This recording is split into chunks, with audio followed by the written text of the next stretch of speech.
Olá, olá, você que está aí do outro lado do aparelho nos acompanhando, seja por vídeo, não esqueça aí de curtir, seguir, compartilhar, aquela coisa toda, ou seja, apenas por áudio na sua plataforma preferida.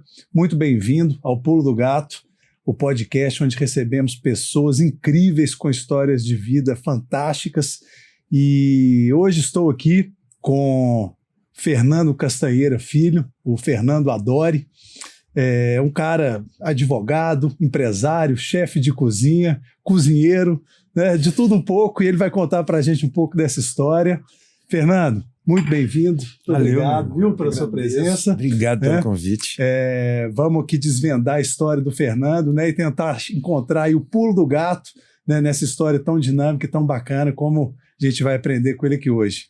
Fernando, obrigado, viu, de verdade. Obrigado, meu irmão, eu que agradeço. Queria que você contasse para a gente um pouco de onde você vem, se é de Belo Horizonte mesmo, como foi sua infância, sua história, até chegar, né, nessa parte do empreendedorismo que tanto a gente quer investigar aí com você. Conta aí pra gente. Cara, primeiro, obrigado, é uma honra estar aqui, minha história nem é tão interessante assim não. Que isso. Mas, enfim, é legal falar um pouquinho sobre ela, porque ela, pelo menos normal, ela não é muito. Isso já é bacana. Cara, eu nasci em BH, eu nasci em BH em 1975, mas eu não fui criado aqui, entende? Muita gente até tem uma certa, mas eu não consigo entender muito bem seu sotaque e tal. Eu nasci em 75, meu pai ainda não tinha entrado na faculdade, ele entrou na faculdade quando eu tinha 2 anos de idade. Certo. E ele passou em medicina, meu pai é médico, em Barbacena. Então eu fui morar em Barbacena com 2 anos de idade. Obviamente, para quem é mais ou menos da minha idade, vai entender o tanto que eu escutei daquela piadinha da escolinha do professor Raimundo. Quando era criança pequena, lá em Barbacena. Então eu fui criado nesse comecinho da infância em Barbacena, para o meu pai fazer a faculdade de medicina, e voltamos para BH, eu tinha por volta de 7 para 8 anos de idade. Eu posso estar errado aqui com relação à ida para Barbacena, acho que eu fui até antes. Mas enfim, ficamos pouco, meu pai fez a residência, e ele recebeu um convite na época, eu não me lembro se era da Andrade Gutierrez ou da Mendes Júnior, eu acho que é da Mendes Júnior, para ir para o Iraque, como médico da construtora. E aceitou, portanto a gente iria para o Iraque. Só que pouco tempo antes dele ir para o Iraque, ele recebeu um outro convite para ir para o Amapá, para ser médico de um hospital, de uma vila, uma mina de manganês, numa empresa que se chama ICOME, chamava na época, Indústria e Comércio de Minérios. Fomos para Amapá, ele acabou abrindo mão do Iraque, morei no Amapá, portanto, de 84 a 90. Então, eu morei 6 anos, eu fui criado, portanto, eu voltei com 15 anos de idade no Amapá. E aí já começou a ser um pouquinho inusitado, porque é um lugar muito diferente do que a gente está acostumado aqui, um sotaque completamente diferente do que a gente está acostumado aqui. Pastei bastante para voltar, para me readaptar. E eu tinha sotaque de amapaense, o sotaque de amapaense é muito diferente do que vocês estão acostumados aqui. Além do carregado, são 15 anos aí, cara, da escola, né? A turma...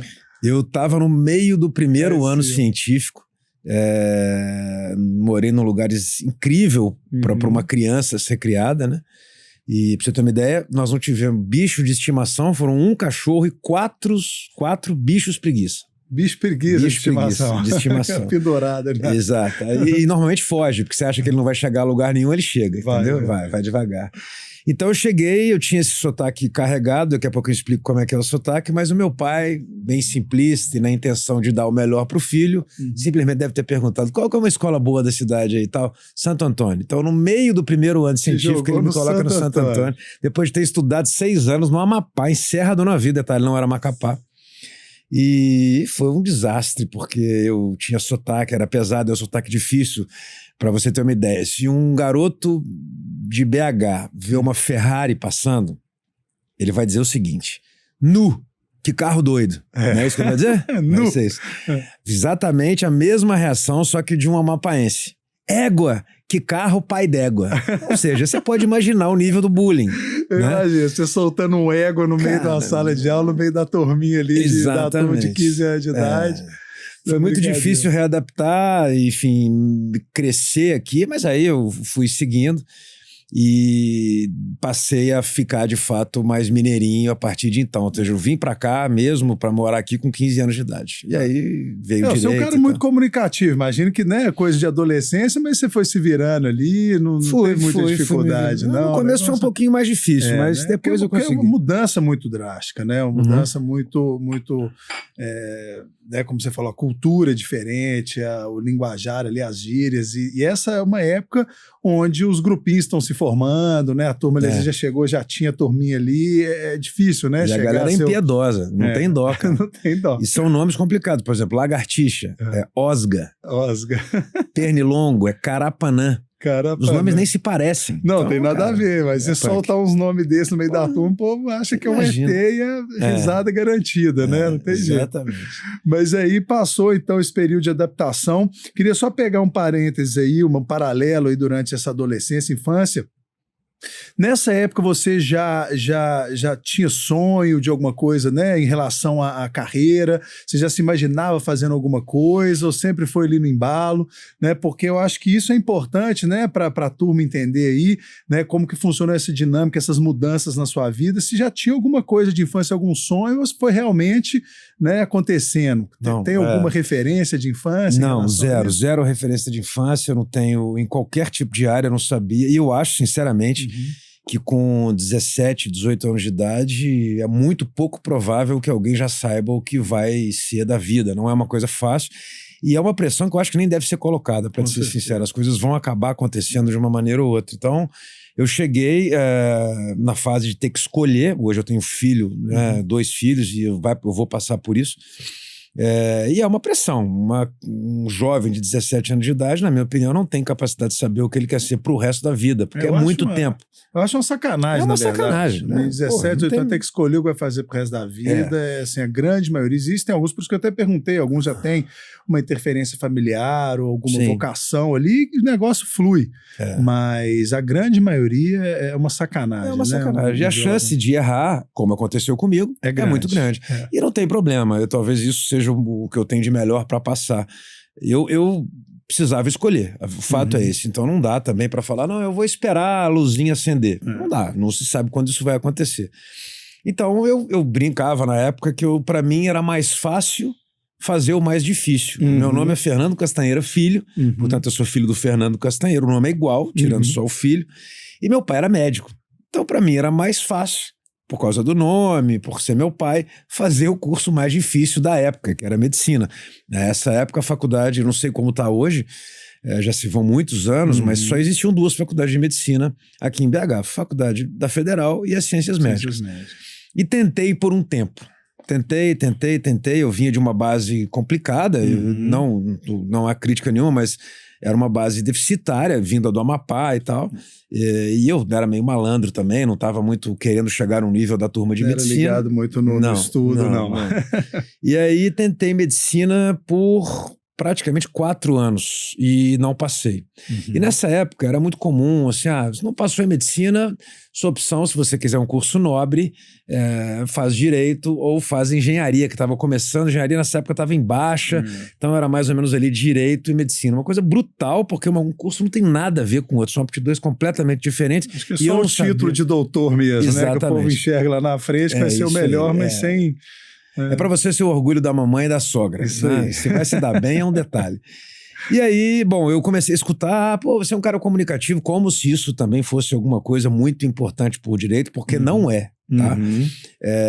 E aí eu comecei a falar, cara, eu vou precisar de achar um plano B. E aí eu fiz direito, passei, e, portanto, entrei na faculdade, me formei na PUC aqui de BH, e, enfim, adorei a faculdade. Tudo que eu não estudava antes e tal, eu comecei a me empenhar, adorava. Foi se encontrando ali, foi uma coisa meio improvável, mas ali na tocada você acabou que se descobriu ali. Eu me descobri, achei que aquilo era para mim, eu era aquele aluno... sabe, número 1, babaca, no sentido de, tipo assim, eu era chato, mala, aquele advogado, aquilo que se diz hoje em dia do formando, o cara que acabou de formar, que fica chato com tudo, quer processar todo mundo, eu era esse cara. Eu lembro até de uma passagem, eu tava existia um bar que a gente ia aqui em BH, chamava Piusana, esse bar foi muito famoso ali na Prudente de Moraes, vendia picanha com mandioca e tal. Cerveja de garrafa. Exatamente. E eu andava, a partir do 3º ou 4º período, eu só andava de terno. Porque eu já comecei a fazer estágio cedo no escritório, que era muito grande, o escritório do Rio, que tinha uma filial aqui. E eu era tão Mauricinho, Faria Limer, como se diz, né? Que eu trabalhava durante o dia de terno, eu tinha chance de ir para casa para tomar um banho, eu colocava outro terno. Mentira. Para ir para a faculdade de terno, puro babaca. E aí, depois a gente mesmo o personagem. mudava a gravata, não aceitava que você encostasse no meu nó de gravata, porque tinha que estar perfeito e tal. E a gente saía depois da faculdade alguns dias, quinta, sexta-feira, para tomar uma cerveja lá no Piusana. E eu era tão eloquente com esses assuntos de direito, tanto penal na época, que costuma ser o encantamento inicial do estudante, né? Que algumas vezes, 2 eu me lembro certamente, que eu fui abordado por um cara de uma mesa do lado. Eu tô usando até jargões de direito, tá vendo? Fui abordado. Foi abordado. E o cara me chamou e falou que eu tô precisando de um advogado, tem como você me ajudar? Eu falei, irmão do céu, eu tô no 5º período, cara. Vou te fuder, faz isso não. Eu vou te dar o telefone meu. Eu só pareço que sou bom, mas eu nem sei se eu vou ser bom. Sei nem o que é isso. Então eu gostava, esse é o fato. Mas aí eu caí na prática, assim que eu me formei, imediatamente eu passei na ordem. E já comecei a advogar, eu tive grandes amigos que até hoje são meus grandes amigos. Da turma do direito. Não, engraçado que algum deles, Rubinho ainda é advogado, Gama ainda é advogado, Bolivar foi meu sócio, o escritório se chamava Bolivar, Castanheira e Gama. Bolivar é uma sumidade, um defensor do Atlético Mineiro, tem o podcast dele, o cara até bem famoso, um orgulho danado de ser meu grande irmão e amigo, foi meu sócio. E até hoje é advogado, advoga, ao mesmo tempo cuida do Galo, cuida dos vídeos dele e tal. E, cara, mas a prática me decepcionou um pouco. Eu percebi que eu seria um advogado mediano. E já depois de formado, como você disse, formou ali com louvor, OAB, tirou de letra, começou a advogar, chegou a ter seu escritório, mas teve uma decepção. Eu tive decepções uma atrás da outra, eu percebi que eu não saberia fazer aquilo muito bem, aquilo não me deixaria feliz, ponto. E não era uma vida que eu estava a fim de ter, mas eu também não sabia que outra eu teria. Não tinha, não, eu estou começando, eu vou ser tenista, não tinha nada. Não tinha nada ali, nenhum plano B, vamos dizer assim. Não tinha. Eu tinha só um pai que devia olhar para mim e falar, putz, tá perdido. Vai se fuder. Tomara que as irmãs, eu tenho 3 irmãs, tomara que as irmãs ajudem a chegar a algum lugar, porque esse aí que é o mais velho, eu sou o mais velho. Que deveria ser o exemplo, na verdade, as meninas tudo encaminhada e o mais velho ali perdido. Cara, mas eu acho que é interessante o negócio, principalmente que a gente tem muito esse propósito, né, de trazer inspiração aí para a turma mais jovem, de entender que tá tudo bem, né, como a gente falou, às vezes na juventude a gente não tem muita certeza.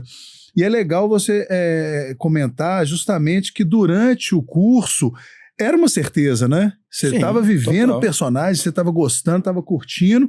Entretanto, depois, quando o negócio chegou ali no dia a dia, na prática, eu imagino que você já devia estar ganhando dinheiro, né? Já devia estar estabelecendo ali como advogado, mas mesmo assim, você com essas desilusões ali, com o desapontamento que você teve com a profissão, com a atividade, você... Pulo do gato. Exato. Primeiro aí, foi o meu primeiro pulo do gato. Mas um detalhe importante sobre o que você falou que é importantíssimo. Eu não estava ganhando tanto dinheiro assim. E se eu tivesse, era muito provável que eu tivesse me mantido ali infeliz. Eu convivo hoje com muita gente que exatamente por essa situação vive infeliz há muito tempo porque tem esse retorno financeiro que mantém a pessoa com os gastos que ela tem e ela não tem coragem mais de ir atrás de uma coisa que ela seria mais feliz. O dinheiro muitas vezes ele é um cala-boca, né? A pessoa não tem a felicidade, mas o dinheiro tem, mas imagina que você tinha perspectiva, igual você falou, poxa, para um jovem ali, você tá pagando as contas ali, já é uma vitória, né? Morava com os pais, aquela coisa, não tinha um passarinho para dar água, mas eu tinha uma certa perspectiva. Conseguia pagar o combo na balada. Conseguia, exatamente, a picanha do Piusana, a cerveja de garrafa. Estava tudo funcionando. Mas era assim, de fato eu percebi que eu não seria. Mas não foi uma coisa assim, beleza, amanhã eu vou embora do escritório. E você continua indo, o cliente aparecendo, você faz e tal. Mas infeliz, processo, assim, eu percebi que aquilo ali seria uma mentira. Nesse momento, eu já tinha um certo interesse e comecei a assistir, e esse interesse só apareceu nesse momento. Ou seja, eu não tenho ele há muito, não via minha mãe cozinhar, nada disso.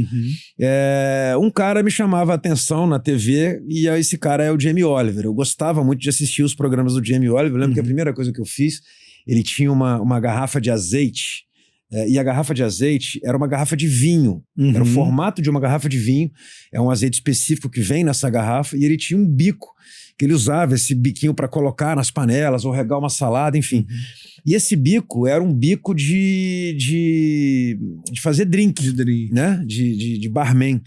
Eu lembro que eu procurei esse bico, eu limpei uma garrafa de vinho do meu pai para guardar azeite nela para ter uma garrafa igual a dele. Igual o Jamie Oliver. Aí depois eu comprei um pilão. O Jamie Oliver usa muito pilão, inclusive muito tempo depois, 20, 30 anos depois, ele tem uma linha de pilão. Ele vende o pilão da marca dele. Comprei um pilão. E eu comecei meio que imitar aquele menino, eu achava legal a maneira que ele se comunicava, o fato mas dele totalmente ser despojado. pretencioso. Uma coisa ali foi no hobby ali. Eu, inclusive, hoje tenho amigos de infância que me conhecem da época da advocacia, né, que falam, cara, eu lembro do que você cozinhava. Pelo amor de Deus, era só lixo. Isso aí, que idade que nós estamos falando? Nós estamos falando de 28,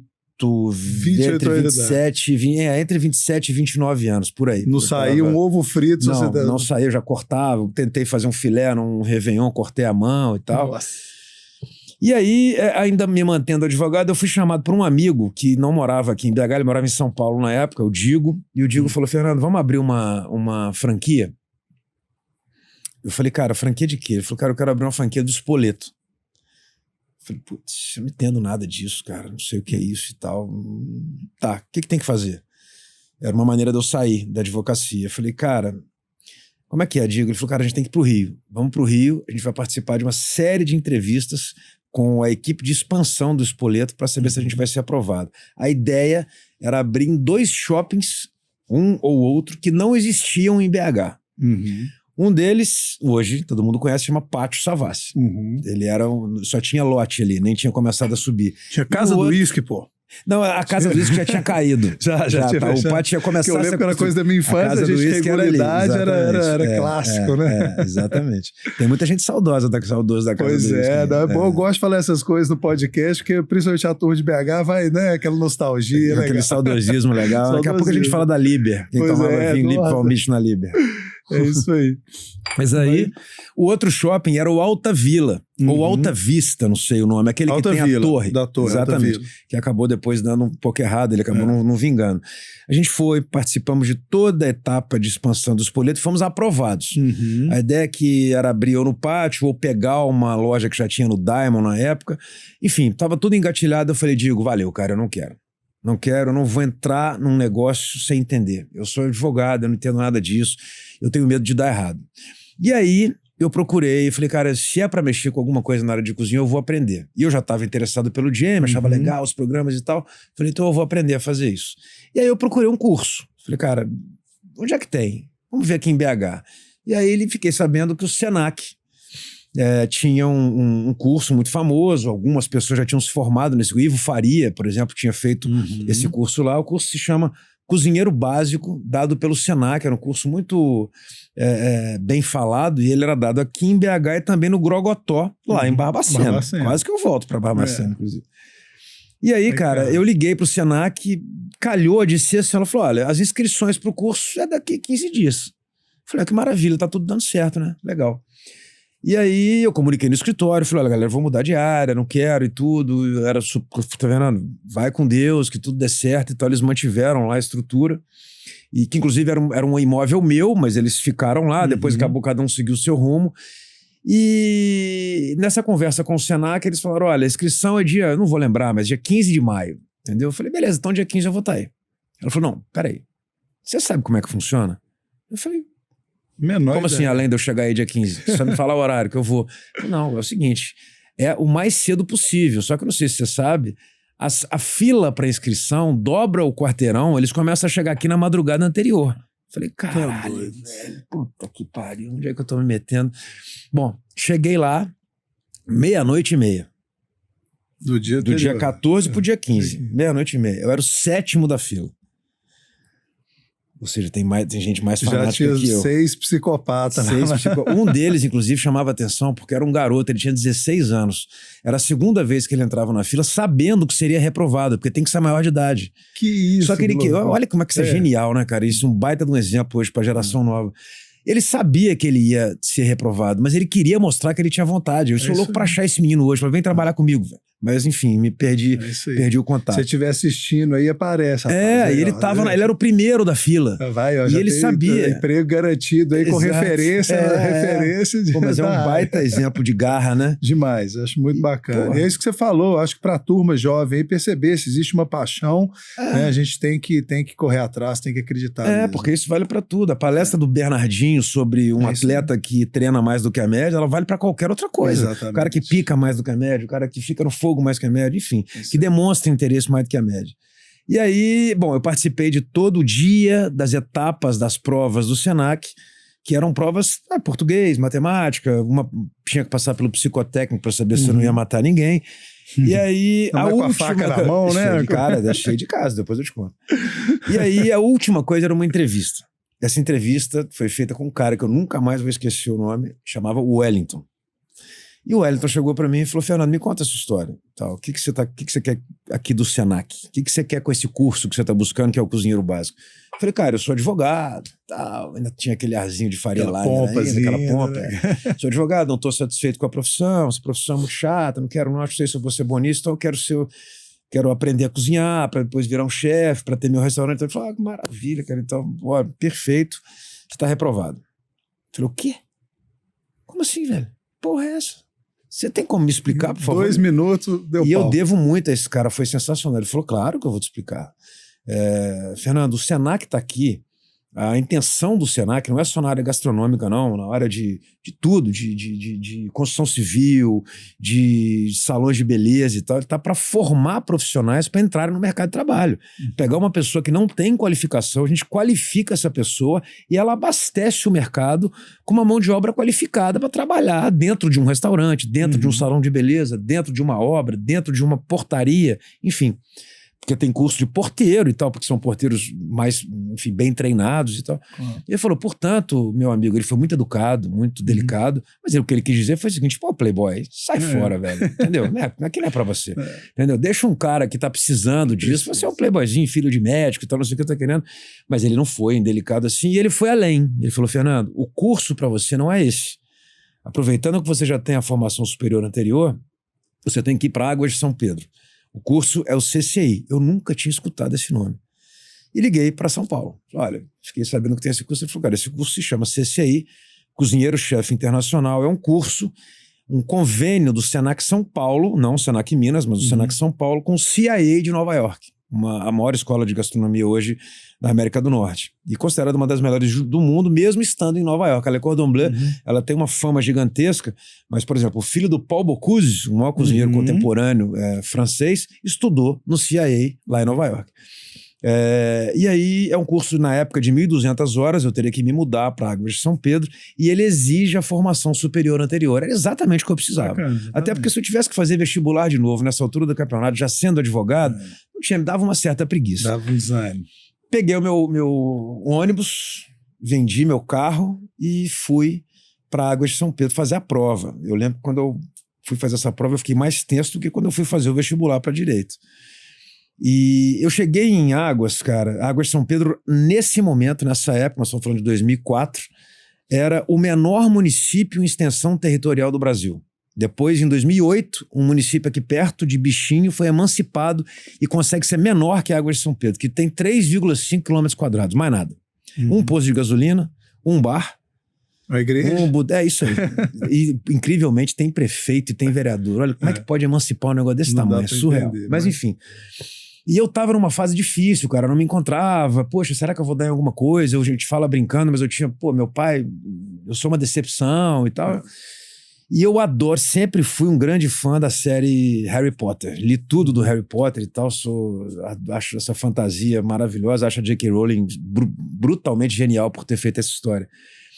E eu já tinha assistido tudo, que tinha na época, já tinha lido tudo que tinha na época, e eu cheguei em Águas de São Pedro na rodoviária. Você já foi em Águas de São Pedro? Não. Cara, Águas de São Pedro é tipo Hogwarts.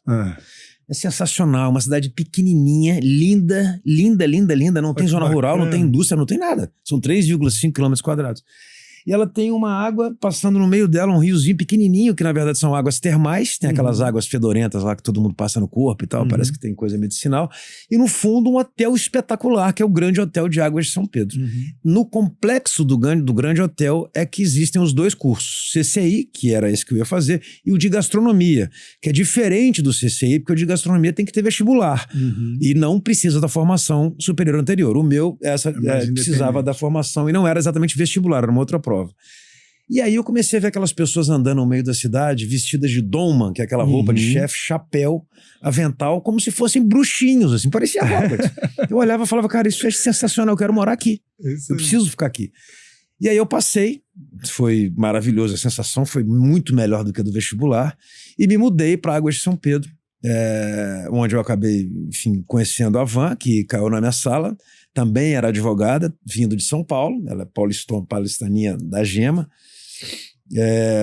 e que tinha largado a advocacia no mesmo ano que eu, para ir para Águas de São Pedro, e caiu na minha sala. A gente ficou amigo. Uma gêmea mesmo, tem jeito. Por ser advogado, a gente foi eleito, nós éramos eleitos os representantes da sala, tipo os mala, aquele que pode reclamar por todos. E aí ela era a representante e eu era o vice. A gente ficou muito amigo, eu morava numa república com mais 4.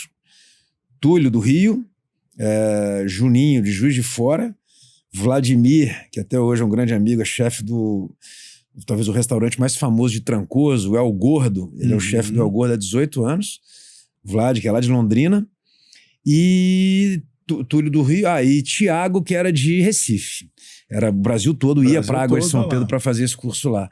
E lá fiquei 1 ano e 2 meses, aproveitei bastante, eu acho que o fato de ter entrado um pouco mais velho me fez desvirtuar um pouco menos. Um garoto que entra na faculdade com 18 anos de idade vai fazer a farra dele, velho, entendeu? E aí ele não vai aproveitar você já tinha um peso a mais, né? Já já não estava mais naquela fase ali de experimentar, você já estava inclusive mudando totalmente, né, de atividade, então já tinha um pouco aquela responsa ali, né, não posso falhar dessa vez, né? Seria mais uma, né? Então você fica um pouco preocupado. E aí, mas assim, eu me formei, foi super legal, eu já estava namorando a Van nessa época, e você cai no mundo, entendeu? Assim, é uma profissão hoje em dia ainda no Brasil pouco reconhecida, você não tem grandes profissionais, não é? Eu falo assim, não, mas eu acho que o mundo já mudou, nós estamos numa nova fase, as pessoas agora respeitam novas profissões e tal. Eu falo, legal, tudo bem, só como é que a senhora chama? Eu chamo Joana. Beleza, Joana, a senhora tem filha? Tem, beleza. Vou pedir para sua filha chegar com um garoto em casa, você vai perguntar, o que você faz, querido? Vai dizer, eu sou cozinheiro, você vai achar bom ou ruim? Entendeu? Então, assim, ainda tem um preconceito, não é uma profissão que, em regra, remunera muito bem, mas eu precisava remar, a gente precisa tentar achar alguma diferença no meio daquela coisa comum e ser diferente. Eu nunca quis ter um restaurante, isso é o fato. E logo depois que eu me formei, eu fui contratado por uma consultoria em Cuiabá, a Van foi comigo, foi muito punk. Você já foi a Cuiabá? Não. Eu pretendo nunca mais voltar, cara. Meu Deus. É como não fazer calor em Cuiabá. Cara, é um inferno, é muito quente pro que eu suporto. E foi uma fase muito difícil. E olha que veio do Amapá ainda, né? Não, cara, existe até uma piada, né? Porque Cuiabá tem enfim, um trocadilho com o nome. Mas foi uma fase muito complicada. Fui fazer uma consultoria para uma rede de supermercados que ia montar um restaurante dentro de um shopping. Fiz o meu trabalho, houve até uma tentativa de me contratar para ficar, mas eu falei, cara, eu fico aqui por muito mais do que eu ganho hoje, senão não vale a pena. Eu lembro que eu tinha um chefe, tinha um CEO da rede de restaurantes, e ele chamava, engraçado as coisas que marcam, né? Ele chama Atílio Domênico Rondinelli. E ele falava assim, Fernando, meu nome é Atílio Domênico Rondinelli, eu sou italiano de nascença, paulista de procedência, mineiro de coração e cuiabano de situação.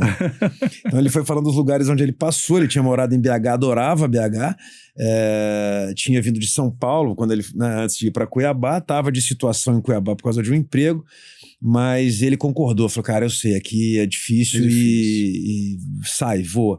E eu voltei para BH literalmente com uma mão na frente e outra atrás, num voo da BRA, que hoje em dia não existe mais, não tinha nem assento marcado, chegou, pega e tapa. E, na verdade, a gente foi para São Paulo. De São Paulo pegamos um carro, viemos para BH, porque era um lugar onde era mais fácil a gente começar a morar. Meus pais estavam morando em Timóteo, meu pai estava trabalhando como médico da Cesita na época, e eu estava com a casa do meu pai disponível. Então nós fomos morar lá, eu e Ivan, e possibilidades de trabalho, vamos procurar. Era isso, entendeu? Aventura. E aí eu comecei a dar aula em alguma faculdade de gastronomia, mas aquela coisa, vendendo café da manhã, almoço para comprar meia janta, e custos baixíssimos, morava na casa dos meus pais. E até que a gente falou, não, vamos abrir o Adore. A Van deu esse start, o Adore veio na cabeça dela, esse nome foi ela que viu uma vez em Cuiabá e falou, não, vai ser esse nome. E aí em 2005, a gente literalmente quebrou uma parte onde era o escritório, num prédio comercial daqui de BH, aqui na Savassi, e fizemos a nossa primeira cozinha com a ideia de mostrar para as pessoas como fazer um prato legal. Eu já tinha essa ideia de que não seria restaurante e que o interesse por comida estava começando a crescer. Os supermercados estavam ficando mais legais, produtos que a gente não encontrava na época começaram a aparecer, apartamentos começaram a ter área gourmet, e eu comecei a ver que o interesse estava aumentando. Então a gente falou, beleza, vamos ensinar essa galera a cozinhar. De um jeito diferente, sem a doma, sem aquela coisa formal. E aí em 2005, outubro de 2005, a gente abriu a Adore, totalmente despretensioso. A gente não tinha a menor ideia se essa porcaria do que ia acontecer. Acho que até hoje meu pai não sabe se deu ou não. Tá lá. Mas tá Foi lá. totalmente no feeling, então, uma ideia, um nome que a Van gostava, eu acho que, vamos dizer assim, a certeza de que vocês queriam atuar com aquele aprendizado que vocês tiveram, do curso, da vivência, da área da gastronomia, mas ao mesmo tempo com a certeza de que não seria um restaurante. O que deu foi o Adore. Cara, BH, eu não tinha certeza de nada. A Van tinha acabado de se mudar pra cá, ela nunca tinha vindo pra BH. Sem família nenhuma aqui. Todo mundo em São Paulo Só capital. Só você eu e a minha família, que acabou virando também a família dela. Ela demorou muito para se adaptar, teve muitas dificuldades, toda aquela coisa clássica que se diz, ela penou, era muito difícil negociar aqui. A gente estava abrindo uma escola pequena, a gente não era ninguém. A gente conversava ali com uma parceria, qualquer coisa a gente aceitava, uma taça, um talher e tal. Não. Negociação mineirinha, não. A gente foi no peito. Eu lembro que a única empresa que ajudou, eu conversei com o gestor na época, ela falou, cara, eu gostei da sua ideia, achei legal, por aqui no sul não tem isso. Você precisa de quê? Era Strauss. E você quer quantas taças? Eu falei, cara, 36 me ajuda demais. Mandou as 36 sem custo. Eu nunca mais vou esquecer essa ação da Strauss que apostou na gente no início. E aí, cara... Hoje é 36 taças, né? Que a gente 36 taças, você começando... 36 taças eu tô quebrando por dia lá no Adore. E aí, eu tenho que dizer uma coisa, porque há muitas críticas com relação ao jeito mineiro de negociar, e eu sou o primeiro deles a criticar. É realmente difícil. Eu falo, às vezes eu tô lá no Adore conversando com as pessoas, faz parte do meu trabalho, e eu vejo alguém dizendo, sempre tem isso, pô, o mineiro é foda pra negociar, puta que pariu. Tem aqueles casinhos, né? O mineiro quer saber quando você vai ganhar, o paulista, os dois são legais, os dois querem ganhar junto, o carioca quer roubar de você. Ele ganha, Falei, cara, mas deixa eu te falar, todo mundo aqui concorda com isso, não é engraçado, todo mundo concorda que mineiro é difícil. Vocês são de onde? E ninguém faz nada. Todo mundo aqui veio do Amapá? Porra, é só mudar. Muda o seu jeito com todo mundo que a coisa vai mudar. É difícil, é muito enraizado mesmo. Eu escuto muito isso também. É um negócio que é complicado, né? A pessoa já tem a cultura enraizada, mas é o que você falou, ninguém muda, né? Acaba ficando do mesmo jeito. É bom todo mundo criticar, uma aponta o dedo na cara do outro. Exatamente. Ele fala, ó, aquele mineiro é foda pra negociar, mas você é o quê? Então, enfim. E sem saber que o outro tá lá apontando o dedo pra ele. Né? Tá todo mundo no mesmo pacote. Mas tem uma coisa boa. Isso eu tenho que tirar a gente precisa morder, mas tem que soprar também. O mineiro é muito fiel, cara. Entendeu? Então, assim, demora. Mas a hora que ele confia em você, ele tende a ser mais fiel que a média. Agora, colocar todo mundo no mesmo pacote eu acho muito complicado. Tem mala pra todo lado e gente boa pra todo lado. Com certeza. Agora, uma coisa é fato. A gente tentou no começo, eu lembro que a gente foi capa de caderno do Estado de Minas, e rádio, e TV e tal. Nada disso trouxe porra nenhuma pra gente, cara. Nada. Aí a gente seguiu o procedimento padrão, todo mundo que era do marketing, não, tem que fazer, tem porra nenhuma. Tem nada. Hoje em dia eu acho o advindo das redes sociais e tal, de você poder fazer por conta própria, é um achado, isso é maravilhoso. Isso é e não tem que depender dessa coisa engessada que existia antigamente. Principalmente pro seu próprio marketing. E aí, cara, o que funcionou? A gente percebia que quem ia gostava. E se alguém aqui gostar do seu trabalho, eles vão fazer uma coisa que ninguém faz como mineiro, é o boca a boca. Isso faz você chegar muito longe. E aí as coisas começaram assim. No começo, eu lembro na nossa primeira aula, a gente achava que o nosso negócio seria aula. Uhum. E aí a gente estava lá, eu e Ivan, na nossa cozinhazinha, então era uma aula de cozinha francesa. Aí se inscreveu o João, o Paulo, o Gustavo, a Maria e tal. Eu falava, na nossa cabeça, essa aula, eu lembro até o valor, era tipo R$50, entrada, prato principal e sobremesa. Nossa Senhora. Todas francesas, a gente ia dar aquela aulinha mostrando tudo como faz. Obviamente ia servir as pessoas.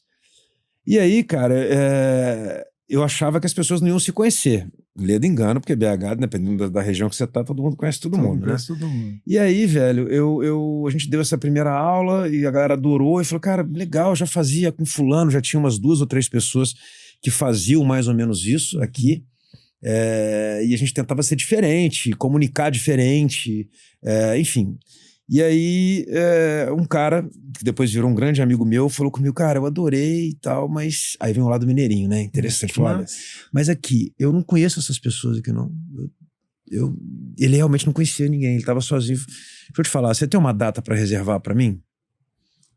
Como assim? Eu não tinha pensado nisso. Aí ele falou, não, eu quero ter uma quinta-feira por mês minha, dos meus amigos. Então eu vou trazer o meu grupo, eu vou estar com gente que eu quero. Eu falei, caralho, eu não pensei nisso, velho. Você topa? Eu falei, como não topo? Você tá me entregando um negócio pronto. Trazendo os clientes para dentro. Eu tava aqui disposto a ficar montando o grupo. Ou seja, o João tinha que se dar bem com a Maria, o Paulo se dar bem com a Joana. Agora não, agora todo mundo já se conhece, já é amigo, a coisa vai dar certo. E assim começou a nascer, nós adaptamos o negócio para esse tipo, e começamos a chamar isso de confraria. Era um nome que não foi nem eu que inventei, claro, já tinha e tal, mas a gente tentava fazer um clima mais legal. Eu falo o seguinte, quem tá nesse negócio que a gente tá hoje e acha que é aula, se você se acha no direito de chegar pra pessoa e falar, tô explicando aqui o que é um mirepó. O cara vai dizer, irmão, eu trabalhei o dia todo, velho. Eu tô aqui pra relaxar, entendeu? Ter a possibilidade de repetir a porra desse prato lá em casa o dia que eu quiser, me dá a apostila aqui e tal. Agora você vem me encher o saco, eu tô conversando com meu amigo tomando um vinho, e eu falei, eu não vou encher o saco desse cara, porque se alguém enchesse o meu, eu ia ficar puto e não ia voltar. Com certeza. E aí as coisas começaram a crescer. A gente estava numa salinha pequena no 5º andar. Detalhe, se você está numa sala no 5º andar de um prédio comercial, imagino que isso no Brasil todo, que está no mundo, você não pode ter gás, velho. Não pode ter um fogão a gás, porque o botijão não pode ficar dentro de uma sala fechada. Ele tem que estar numa área aberta, você não vai ter aprovação de bombeiro. Então a gente ficou durante 8 anos, até esgotar, com fogão elétrico. Isso é punk, é muito difícil selar carne para essa quantidade de gente e tal. A gente tinha uma capacidade aí de 12 a 14 pessoas. E aí, cara, esgotou. A gente chegou no nosso limite, a gente estava indo muito bem e tal, uma coisa improvável que tinha dado certo. As pessoas eram donas de datas conosco. E aí, em 2015, por aí, a gente desceu no mesmo prédio, pegamos todo o pilotis do prédio, expandimos as cozinhas. Eu conheci um baita profissional, meu irmão, nosso sócio hoje, meu e da Van, o André, que aprendeu ali a nossa maneira de passar informação para as pessoas. Hoje voa sozinho, a gente tem mais de 1000 pessoas passando pela Ladoire todo mês. E assim nasceu uma coisa que eu não sei nem explicar, você viu? Eu falei, quem escutou falou, cara, o que será que esse cara faz? É aula, é restaurante, e é isso tudo ao mesmo tempo. Mas o que é interessante é justamente isso. Eu ia até pedir para você rebobinar a fita um pouco aí, né? Que você já está contando aí do pulo do gato, né? Da coisa acontecendo, dando certo, expandindo. Mas eu acho que é interessante a gente lembrar também, né? Eu vi você foi repassando a história, aquele momento de insegurança, o momento ali de incerteza, né? Como que foi isso? Como que você conseguiu lidar com isso? Principalmente, poxa, eu imagino que devia ser uma responsa muito grande, você trazendo ali sua então namorada para longe da família, sozinho ali, né? E começando um negócio. Como que foi isso para você, esse momento? Como que você conseguiu lidar com essa insegurança, com essa incerteza, né? Para então, né, até as coisas começarem a maturar e aí você fala, peraí, agora aconteceu. Cara, primeiro, a Van é uma baita de uma parceira, a gente literalmente já fomos muito perto do fundo do poço. Essa época de Cuiabá foi uma época muito difícil. Pra você ter uma ideia, a Van mas a Van mais do que eu. A Van perdeu em 3 meses em Cuiabá 10 quilos, cara. Nossa. Entendeu?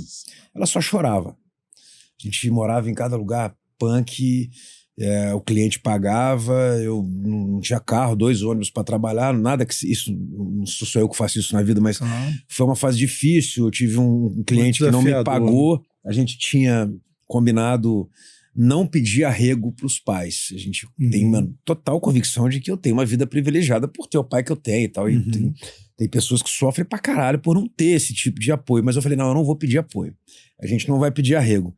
E chegamos perto de passar muito aperto por falta de grana mesmo, mas a regra era não pedir, e a gente passou esse apertinho, mas deu tudo certo.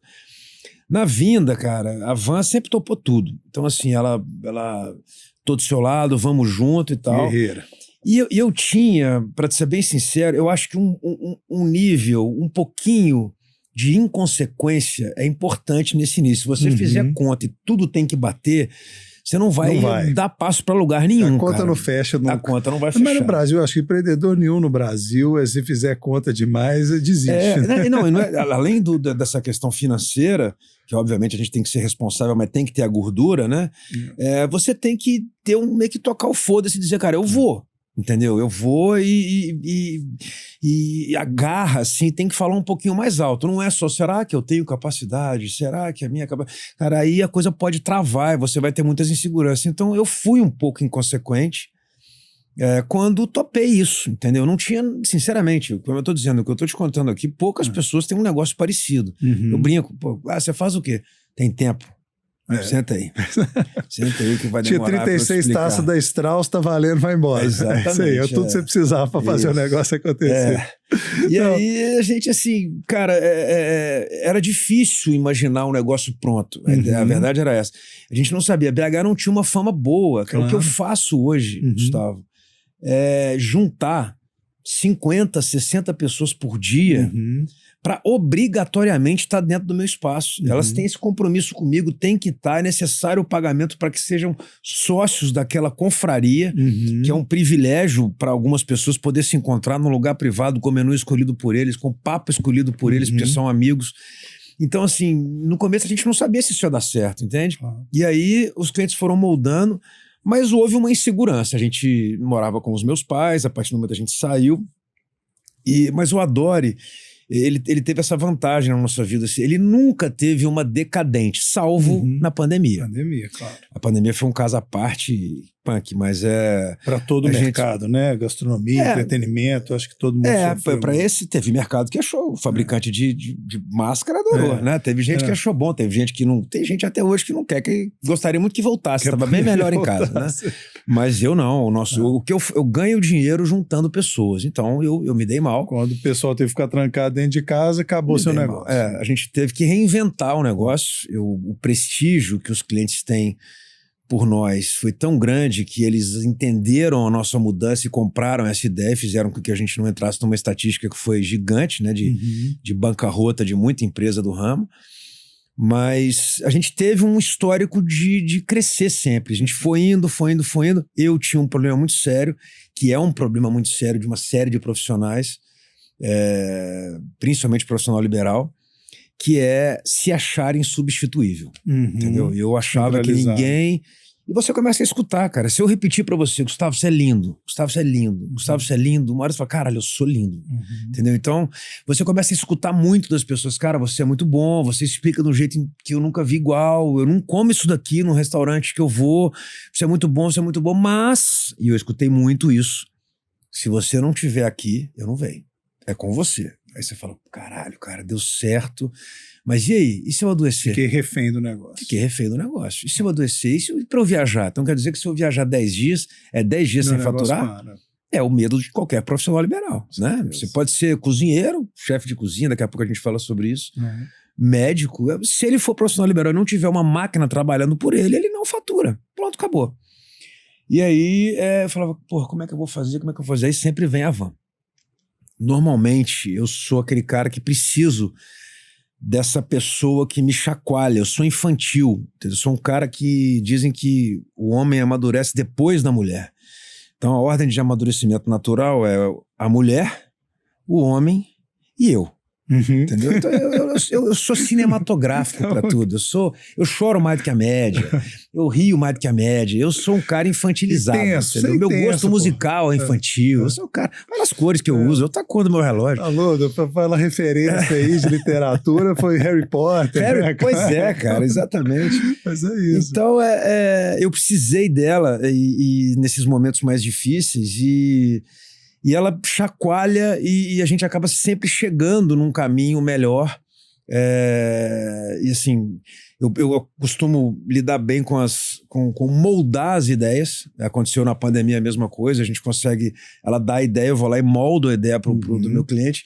E a Van sempre falou, Fernando, você precisa de ter uma pessoa do seu lado, cara. Se a gente, não vai dar conta, não vai conseguir, não é o mesmo jeito e tal, até que eu conheci o André, esse cara espetacular, eu totalmente desconfiado, tipo, não vai dar certo, velho, não vai dar certo, esse cara não vai conseguir.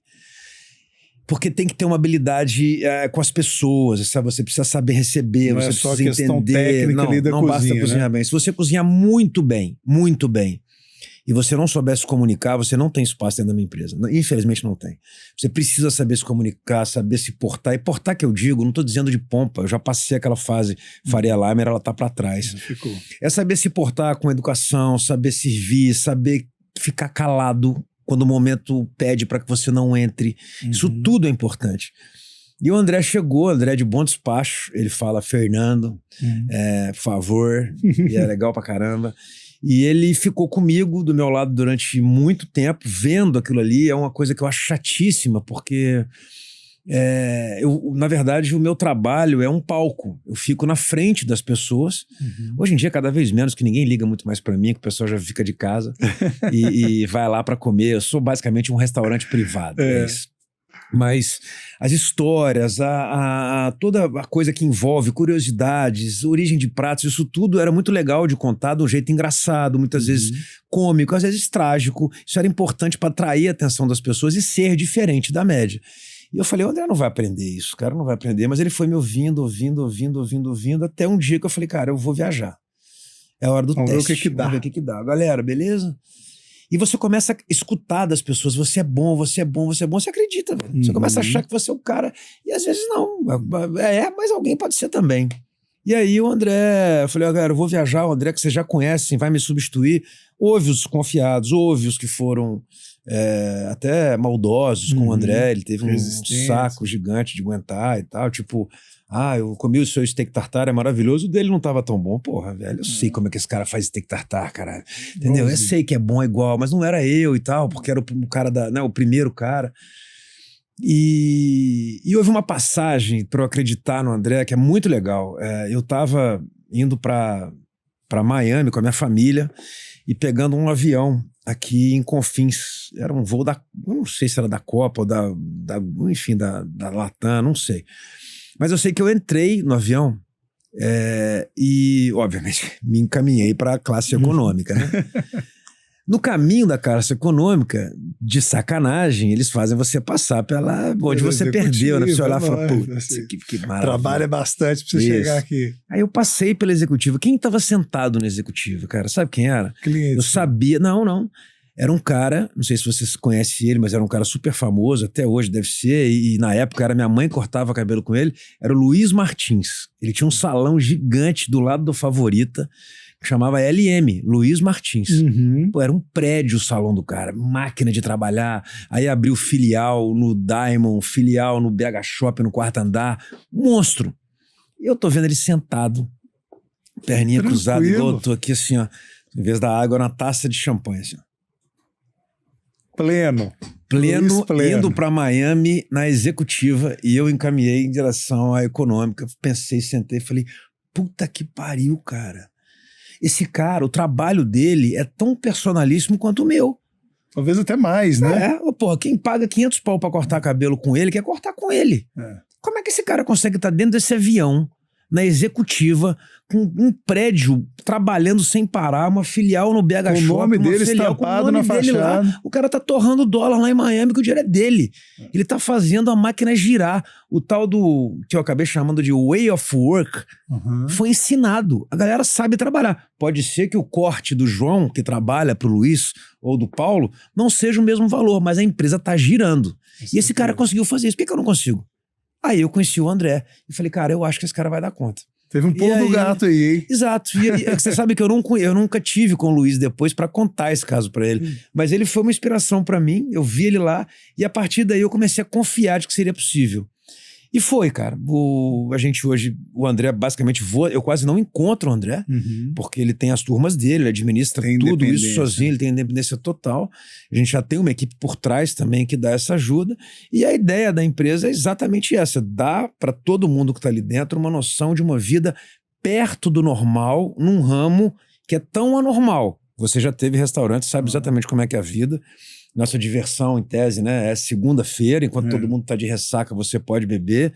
É uma vida que não tem final de semana, você não pode ver seus filhos. Eu falei, cara, eu não quero isso pra mim. Você então, é muito refém, eu falo total. Muito isso, né? A área de restaurante tem aquele velho ditado, né, que a gente já ouve, eu venho de família de empreendedores, meu avô já falava, né, o que engorda o gado é o olho do dono. Isso, né? Acho que todo negócio tem um pouco disso, mas eu sempre falo, restaurante é o que mais se aplica esse ditado, porque você tem que estar ali de fato, né? Muita coisa pode dar errado, é muita gente que você tem que satisfazer ao mesmo tempo, né? Mas eu acho interessante essa história porque tem duas lições, eu acho muito, muito válidas aí para a turma, que é a primeira, de como que o negócio aconteceu de forma orgânica, né, pela paixão que você e a Van tinham com o negócio e de fazer o negócio acontecer. E eu acho que outra lição muito importante também para qualquer negócio é o quê? A escuta ao cliente, né? Você deu o exemplo do cara que falou, posso trazer?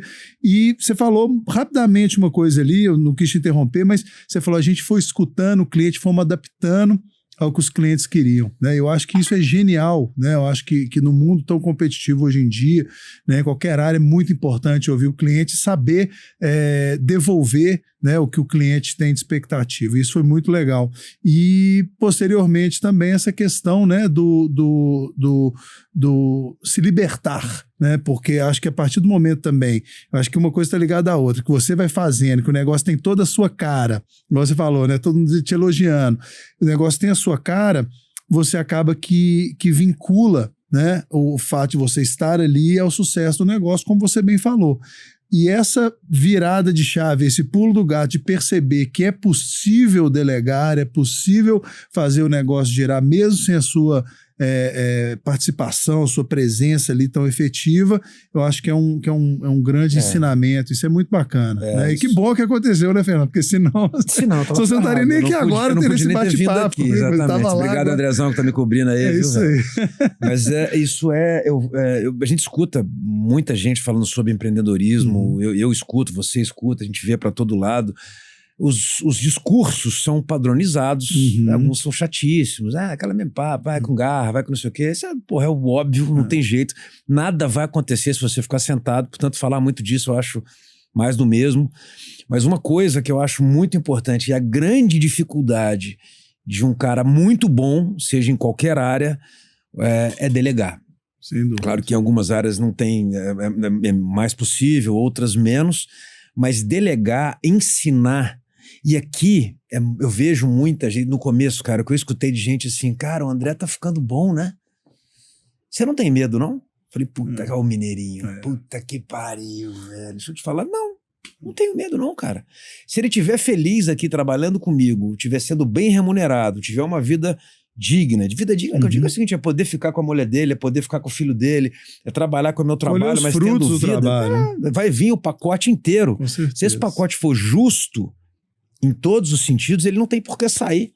A gente cresce junto. Sim. Então, mas eu escutei muito. E o André teve várias, eu tenho absoluta certeza que ele teve várias cantadas. Várias cantadas, tipo, vamos ali comigo, vamos lá, vamos ser meu chefe. E você entregar ou criar na empresa um ambiente de trabalho saudável, exatamente o que eu estava falando, ou seja, saudável que eu digo amigo, se você trabalha no ramo gastronômico, especialmente à noite como eu, você vai ter uma vida diferente. Então já entende. Agora a minha é menos diferente um pouquinho, é mais próxima da normal. Portanto, eu trabalho de segunda a sexta, eu consigo chegar em casa tipo 11h30, meia-noite, eu consigo eventualmente levar meus filhos no colégio, eu almoço com os meus filhos todos os dias, é um privilégio que muitos pais não têm. Não tem. Compensação, eu nunca tô com eles à noite. É o preço que a gente paga, eles já estão acostumados a nascer. De um lado, perde do outro, mas vai levando. E vai acontecer um tanto de coisa legal, coisa engraçada, tipo, você vai na academia de manhã, todo mundo vai achar que você é herdeiro ou vagabundo, vão fofocar pra caramba. Não, você vai pegar seu filho no colégio de manhã, mas o cara tá com roupa de ginástica. É isso tipo, eu tô agora aqui, esse cara é vagabundo. Vagabundo. E aí começa aquela falação. Eu hoje em dia sou amigo de vários pais de colegas do Vini, o próprio Andinho, seu cunhado. E a galera hoje fala, cara, eu achava que você era herdeiro mesmo, então muito vagabundo. Então, depois que te conhece, vai que vê que tem muito trabalho por trás. Né? E quem está acompanhando essa história vê que além do trabalho, teve muita coragem, né, de encarar essas mudanças, de encarar o desafio de empreender. E tá aí, né, cara? Cara, eu, sinceramente, eu não... Tem um chefe que eu gosto muito, ele se chama Tim Howe, é um chefe alemão. Esse cara tem uma história muito legal, ele era brigador de rua, ilegal, eu falando que é legal, mas ele era um cara de rua, de gangue. Legal, não, interessante. Não, porque ele saiu dessa vida, por isso que eu tô falando isso. Legal que ele conseguiu sair. Ele conseguiu sair, exatamente. Vou deixar claro. E ele, brigador, não sei o que, ele saiu, virou cozinheiro, montou o restaurante dele, começou a brilhar e tal. E esse cara, ele fazia uma cozinha francesa clássica, foi exatamente a formação que eu tive. Que é uma cozinha equilibrada, sabe, assim, sem exageros em nada, ela é muito bem medida, e ele fala assim, cara, meu restaurante já tinha, eu posso estar errado aqui, mas ele já estava com, salvo engano, 2 estrelas Michelin, isso é uma do máximo. O cara, é muito raro você pegar um restaurante, pra você ter uma ideia, o Brasil, o melhor restaurante do Brasil nunca teve mais do que 2 Michelin, o topo, quem chegou foi o Alex Atala no Dom, e o, salvo engano, o bronze no ouro, mas 2 Michelin é para pouquíssimas pessoas. E aí ele falou, quer saber, foda-se, eu não aguento mais esse equilíbrio francês. Eu vou para Hong Kong, eu vou estudar comida asiática, eu vou voltar. Foi para Hong Kong, voltou, rasgou o cardápio inteiro, mudou, colocou picância, colocou acidez, exagerou e tal, não sei o que. Foda-se. Se a Michelin não me manter as 2, eu não me der mais uma, eu não tô nem aí, eu vou fazer meu tipo de comida, eu não gosto desse equilíbrio todo, não. Manteve as 2 e depois, se eu salvo engano, ganhou mais uma. Então, assim, eu acho legal esse exemplo de, tipo assim, eu não sou muito fã de coisa normal, cara. Se prender eu não sou muito fã de conceito ali do... E nessa vida, eu acho que de você ter seu próprio negócio, eu prefiro falar você ter seu próprio negócio a falar empreendedorismo. Acho o nome, ele foi muito mal usado, acabou ficando às vezes um pouco pedante. Mas, cara, se você for dono do seu próprio negócio, do seu nariz, tenta ser um pouquinho diferente, porque senão fica chato, fica equilibrado demais. Eu não gosto nem de gente equilibrada, pra ser sincero. Então, assim, eu gosto de pimenta, eu gosto de acidez, eu gosto de gente alegre e triste, sabe? Que às vezes exagera, que às vezes erra a mão, que no dia seguinte pede desculpa. E surpreende. Porra, é muito mais legal. E se você for assim, eu acho que talvez a palavra para isso seja autêntico. Mas, e se não for o seu jeito, pelo menos seja você, cara. Eu sou normal, eu odeio tatuagem, eu sou normalzinho, eu tenho gente. Eu já escutei lá no Adoro, vocês acham essas tatuagens legais? Eu adoro me pintar, eu sou meio índio e tal, não sei o quê. Mas não tem problema se você não gostar. Então, assim, eu gosto dessa coisa diferente. Fazer o que todo mundo faz de um jeito um pouquinho diferente é outro segredo, além do tal do delegar, de você começar a se destacar e poder alguém olhar e falar, caramba, por que eu vou nesse cara e não vou em outro? E por que eu tô preso a ele, né? E isso fez a gente se diferenciar. Com certeza. Isso é até interessante, você antecipou e te perguntar justamente, né, do presente agora, né, depois dessa história. Eu acho que ainda você está devendo uma explicação do que é o negócio. Tem gente que não conhece. Eu conheço, então para mim, quando você fala toda essa mistura, eu consigo enxergar o que é. Mas vamos lá, sem os 40 minutos, você falou que precisaria para explicar, vamos tentar explicar ali resumidamente, né, para a gente voltar para o presente, que eu achei genial. Você antecipou essa questão aí, né, de como que tá, mas conta o que é, o que vocês oferecem lá, até para quem tiver interesse, entrar em contato e poder usufruir um pouco lá Aquele espaço maravilhoso. Das comidinhas, das farras. Não, cara, basicamente o que a gente tem são confrarias. Hoje a gente tem 2 cozinhas que rodam ao mesmo tempo, elas se comunicam só por uma parte, ou seja, os grupos são separados para que fiquem, né, à vontade dentro do seu papo, da sua intimidade. Da sua receita, né? Os grupos raramente têm o mesmo menu. Eu inventei uma coisa lá em 2005 que me fudeu depois, porque na época quem dava aula, quem fazia mais ou menos isso, Ivo Faria, Dadete, Humberto Passeado, grandes mestres para mim, né, num trabalho parecido com o que eu faço,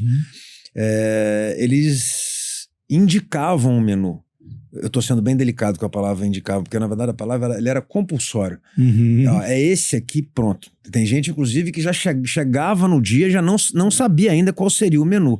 Se você não gosta, se você tem alergia, o problema ferrou, amigão, ferrou. Mas até para questão de harmonizar com o vinho, que hoje está tanto em alta, não dava, porque você não sabia qual era o prato.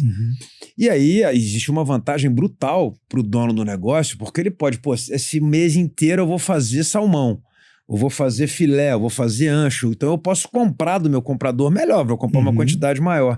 Eu inventei a tal do voto. Então os grupos meus votam no menu. E nunca pode repetir. Então você tem entrada, pratos principais, sobremesa, e mensalmente esses grupos se encontram lá no Adore votando no menu que eles querem. Então o encontro é mensal. Hoje, para dar um exemplo para você, a gente está aqui, hoje é uma quarta-feira, hoje é a segunda quarta-feira do mês, né? Segunda quarta-feira do mês. Toda segunda quarta-feira do mês, 2 grupos vão se encontrar lá dentro do meu espaço. Isso vai acontecer na segunda quinta, na segunda sexta, na terceira segunda, em todos os dias da semana. Cada dia, 2 grupos são donos de 2 cozinhas e vão ter esse encontro lá com menus que nunca podem se repetir. Aí é que vem o tendão de Aquiles do meu negócio.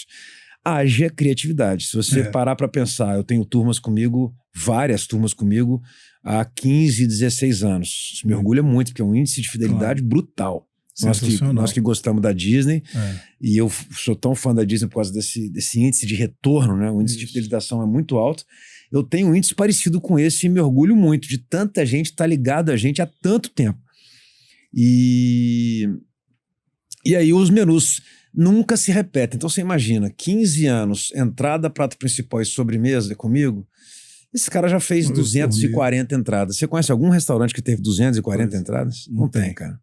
E eu não posso errar, a gente não tem esse direito, né? A gente, hoje, por exemplo, hoje inclusive é um grupo só de homens, tem grupo só de mulheres, tem grupo de casais, e ganhou o menu asiático.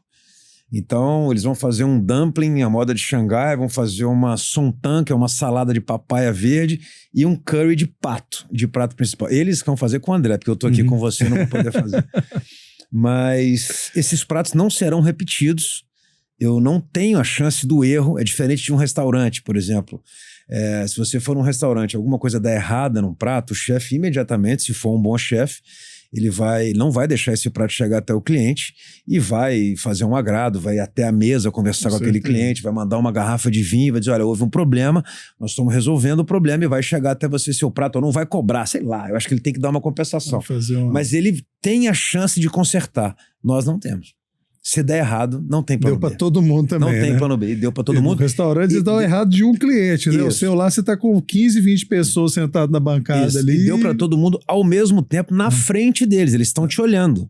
Então, assim, essa coçadinha no nariz que você deu agora aí, tá, tudo isso é na frente. Eu me coloquei no seu lugar, eu senti o desconforto ali. E é isso que eu disse com relação a se portar. Mas também, tudo que você está fazendo, as pessoas estão vendo, né? Então, suor, pingou, tudo isso está na frente das pessoas. Então, lidar com isso não é fácil. E eu assim... A gente vem, ao longo do tempo, gerando para as pessoas... É uma outra palavra que eu não gosto muito de falar, porque virou chata, todo mundo fala, uma experiência e tal. Cara, o que eu entrego para as pessoas é um momento. Eu interfiro de alguma maneira nesse momento. Claro que é importante fazer o que a gente faz, entregar o que a gente entrega. É minha obrigação entregar o melhor prato possível para essas pessoas. São pessoas que têm capacidade de viajar o mundo todo, comer no mundo todo, e, portanto, a minha vida fica difícil, porque o cara comeu nos melhores restaurantes do mundo e quer que eu sirva igual. Ali, né? E ele falou, olha, eu comi Eu lembro uma vez que um grande amigo meu que está comigo há muitos anos lá no Adore falou assim, cara, eu tive no La Ciao, que é um restaurante muito famoso na Itália, e eu comi um carpaccio de camarão com uma burrata e tal, simplesmente vai lá e faz igual. Eu preciso me virar e fazer igual, entendeu? Então, assim, a referência para mim é muito régua legal. Que a turma leva para você. É alta demais. É alto, né? Então, assim, eu preciso toda hora estar estudando e conversar com os meninos e ter ideia nova, porque chega num certo ponto que você fala, cara, que proteína que essa turma não fez mais.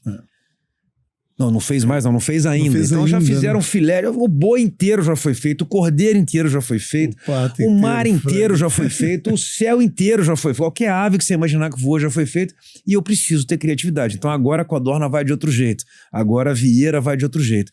E o tipo de gastronomia que a gente faz, sempre lembrando a máxima na minha cabeça e na minha vida, que é o seguinte, comida só tem duas, velho, boa e ruim.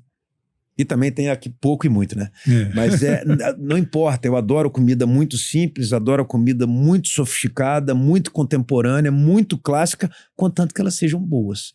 Essa é a obrigação. Eu acho que a gente vive num mundo hoje dos novos profissionais, de alguns novos profissionais, e até velhos também, que deixam a vaidade afetada num certo ponto, ainda mais agora com rede social, que os pratos são maravilhosos. Boa parte do que está ali nem comestível é.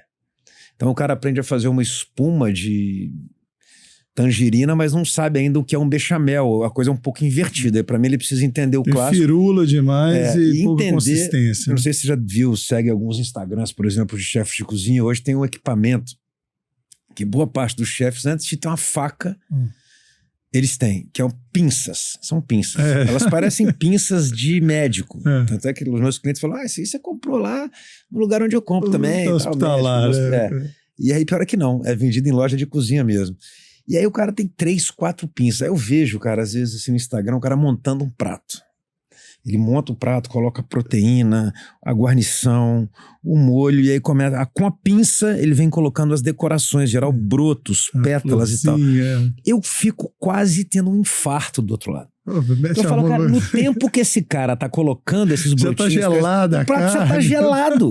Ou seja, é mais importante a beleza do prato do que o cliente. Às vezes a minha mulher fala comigo, pô, você tem que tirar mais foto dos pratos pra gente postar no Instagram, isso é importante. Eu falei, olha, o importante é chegar quente e bonito pro meu cliente. Se der tempo eu tiro, senão a foto não é a coisa mais importante, é chegar na frente dele. Então eu tenho essas chatices, obviamente a idade vai me fazendo ficar cada vez mais rabugento e tal, tenho as minhas coisas, mas isso ainda é importante. Ser bom, e eu sei, ser espetacular e acima da média é nossa obrigação. Gerar um ambiente agradável, fazer com que você possa estar com quem você escolheu estar, beber o seu vinho. Eu tenho vinho para vender lá, a gente tem um parceiro maravilhoso, a gente tem cerveja, mas você pode levar o vinho que quiser. E eu gosto muito de uma coisa que eu faço propaganda lá no Adore, que é o seguinte: existe uma diferença muito grande entre bagunça e informalidade. Se você gerar um clima informal, eu tenho clientes lá no Adore, não vou citar o nome aqui agora, mas em função da importância socioeconômica que tem e pública, eles não podem sair em público, mas lá eles estão privados, estão no lugar que eles querem, fechados, não tem um garçom para olhar. Eles falam assim, cara, como é que eu pego um chopp? Fala, levanta, tá vendo a chopeira ali, ó? Vai lá e pega o chopp. Mas como é que eu vou pagar? Fala, você vai ver que do lado tem um papelzinho com espaço para você colocar seu nome e você pôr um X na frente. Parece que você tá voltando para a época medieval, né, cara? Caralho, isso é pouquíssimo tecnológico. Pega um Faria Lima. Não, a gente pode fazer um aplicativo com isso, maravilhoso. Você pega um QR Code, o cara vai lá e já cai direto na conta dele. Não. Vai ser assim. O cara olha e fala, velho, é assim mesmo? Eu posso ir ali pegar, e você confia em mim? Eu falei, cara, eu confio. Mas e se eu marcar menos? Eu falei, foda-se, você não vai marcar. E a coisa dá certo há 18 anos desse jeito, cara. Porque é assim. Com certeza. Entendeu? Eles falam, mas eu fui num outro lugar que tem garçom e tal, não sei o que. Cara, não, a gente só tem garçom em eventos específicos, quando o cliente pede, é um evento, um aniversário, alguma coisa. A gente tem algumas datas para isso, pouquíssimas, mas tem. Precisa estruturar. Né? Aí a gente vai ter, fora isso, o seu papo. Só eu vou escutar, a minha equipe e quem você escolheu tá. Se for um segredo muito grande, você vai ter que me matar depois, porque eu escutei. Eu tinha um grupo de juízes lá, que era sensacional, até hoje sou amigo de vários, e eles brincavam, cara, a gente vai precisar sair, que a gente não vai ter que abrir mão da nossa data, porque a gente tá indo pro interior, aquele caminho tradicional do juiz, né? E você escutou coisa demais, a gente vai precisar te matar. Que maravilha. Então, essa privacidade faz parte do pacote. Então, cara, é isso. A gente tem um momento, proporciona para as pessoas um momento diferente da regra. E outra, Gustavão, se você, certamente, você tem amigos que você adoraria encontrar uma vez por mês para bater um papo, cara. Se vocês combinarem, não, a gente vai fazer isso todo mês, na segunda quinta-feira do mês, no boteco tal, vai dar errado, cara. Vai funcionar no começo, mas vai dar errado uma hora, um não vai poder e tal. Eu faço isso dar certo.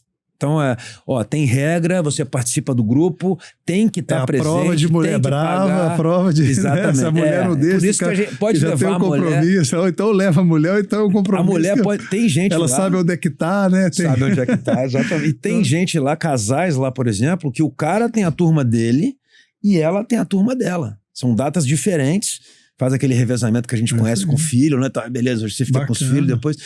E a ideia é essa, cara, é dar essa liberdade para as pessoas. Lá você tem muito interesse por gastronomia. Vamos imaginar que essa é a situação. Cara, você vai ficar muito feliz, você vai achar do caralho, porque eu vou encostar em você, eu vou te contar tudo, eu vou te falar tudo que eu faço, como é que a gente faz os nossos preparos e tal. Só que você leva um amigo seu que odeia. Ele só tá lá quer só pra tomar vinho ou bater papo e tal. Esse cara tem que sair de lá tão feliz quanto você. E ele vai sair. Eu não vou encher o saco dele, ele pode ficar de costas. Tem um caso lá espetacular. Eu recebi um casal há muitos anos, ainda era no 5º andar, na nossa primeira cozinha. E eles eram convidados de uma galera e eles chegaram primeiro que a turma que convidou. E eu não conhecia. Ela chama Cristina e ele chama Renato. Ele chegou com um bico desse tamanho. E ela super feliz com um caderninho e caneta. Anotar toda. E ele chegou meio burrado com eu lembro direitinho, com uma mochila da Heineken, cheia de cerveja. Ele não sabia que tinha cerveja lá. Era a primeira vez. Aí ela, oi Fernando, muito prazer e tal, como é que é? Deixa eu ver os pratos, a votação ganhou o steak tartar de entrada, o prato principal é buff bourguignon, não lembro qual era o prato, se era esse, enfim. E ganhou tartatã, ela estava entusiasmada com o negócio todo. Tava ali, poxa, hoje é meu dia, era uma sexta-feira. E ele calado. Uma hora ele não se aguentou e falou assim, ô Fernando, eu posso te fazer uma pergunta? Eu falei, claro, Renato. Eu preciso prestar atenção.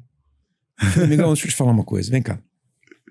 Se você quiser ficar de costas pra mim, você pode.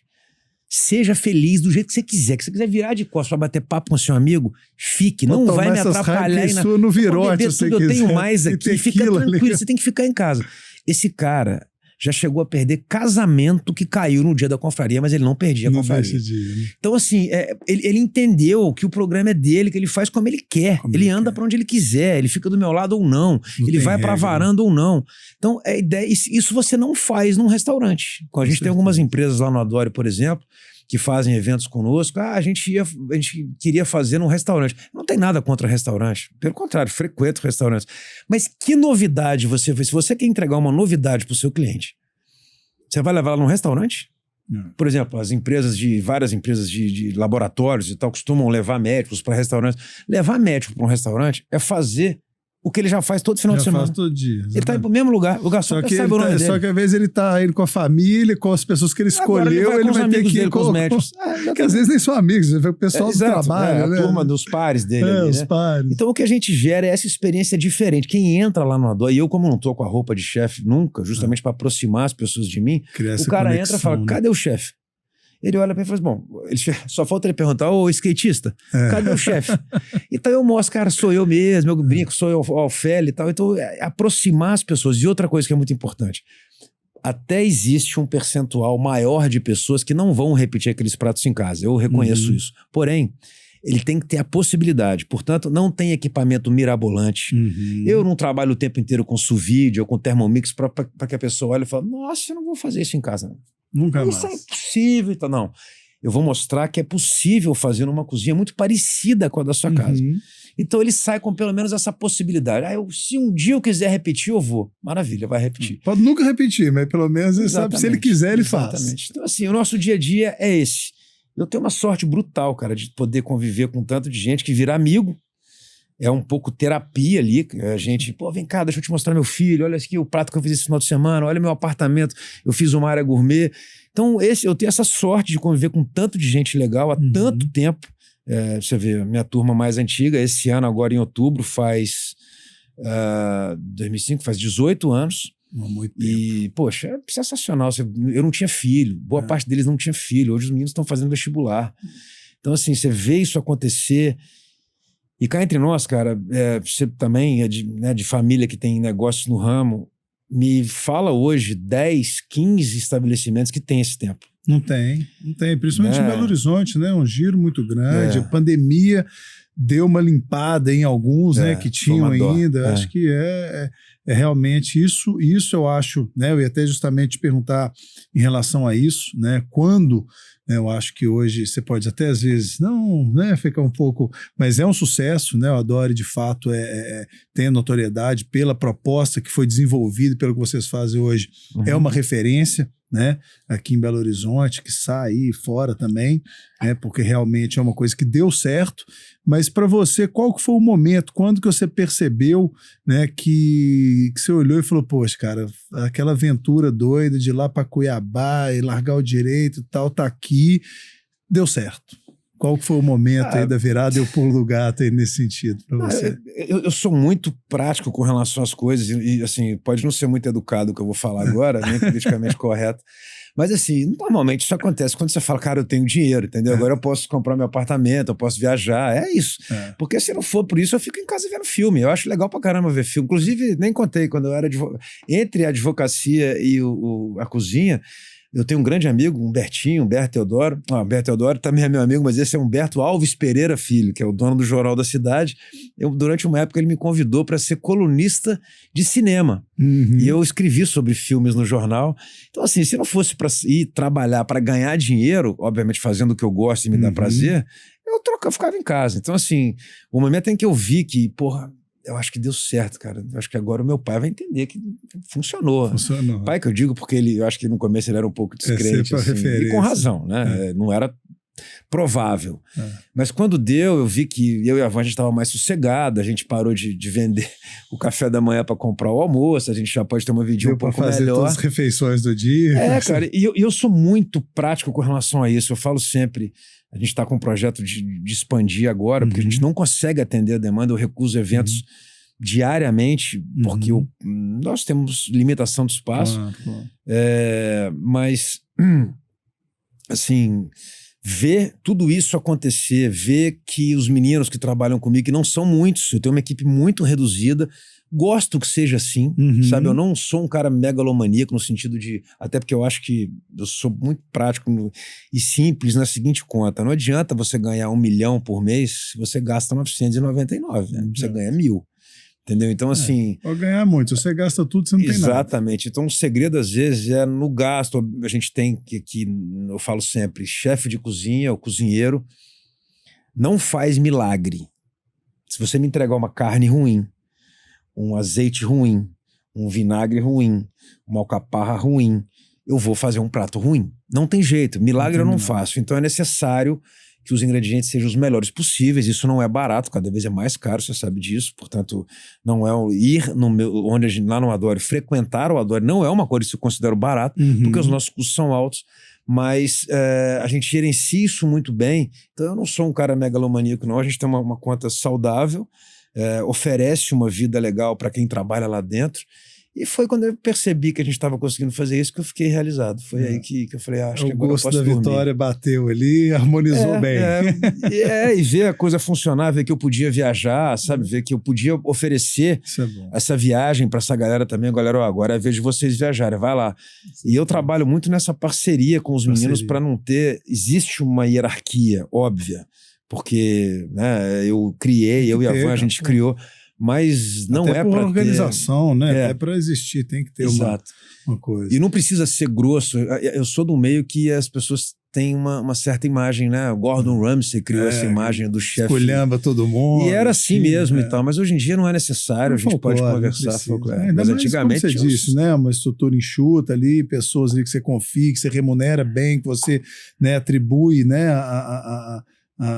né, pela qualificação da pessoa que faz, então acaba que a pessoa ela se sente ali apreciada, se sente, né, no lugar certo, não tem porquê, né, ela querer né, imaginar algo diferente.